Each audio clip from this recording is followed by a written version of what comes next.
അസ്സലാമു അലൈക്കും വറഹ്മത്തുള്ളാഹ്.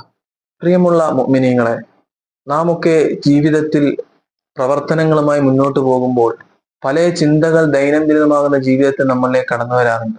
നല്ല ചിന്തകൾ നമ്മളെ പോസിറ്റീവ് മൈൻഡിലേക്കും മോശം ചിന്തകൾ നെഗറ്റീവ് മൈൻഡിലേക്കും കൊണ്ടെത്തിക്കുമ്പോൾ മോശമാകുന്ന ചിന്തകളും അത്തരത്തിലുള്ള ദുഷിച്ച ചിന്തകളും ഹൃദയത്തിൽ നാമ്പെടുക്കാതിരിക്കാൻ, അതിൽ നിന്ന് മാറി നിൽക്കാൻ മഹാന്മാര് പഠിപ്പിച്ചു തന്ന പ്രാർത്ഥന, പ്രത്യേകിച്ച് തുർമുദി റളിയല്ലാഹു അൻഹു റിപ്പോർട്ട് ചെയ്ത ഹദീസിലുള്ള മനോഹരമാകുന്ന പ്രാർത്ഥനയുണ്ട്.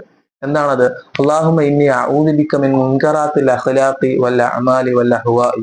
ഈ ദുആ നിത്യമാക്കുന്നത് ദുഷിച്ച ചിന്തകൾ മാറാൻ കാരണമാകും. അല്ലാഹുവേ, മോശം ഹവകളിൽ നിന്ന്, ആഗ്രഹങ്ങളിൽ നിന്ന്, പ്രവർത്തനങ്ങളിൽ നിന്ന്, അതുപോലെ ദുഷിച്ചതാകുന്ന സ്വഭാവത്തിൽ നിന്നൊക്കെ ഞാൻ നിന്നോട് കാവൽ ചോദിക്കുന്നു എന്നാണ് ഇതിന്റെ പൊരുൾ, ഇതിന്റെ ആശയം.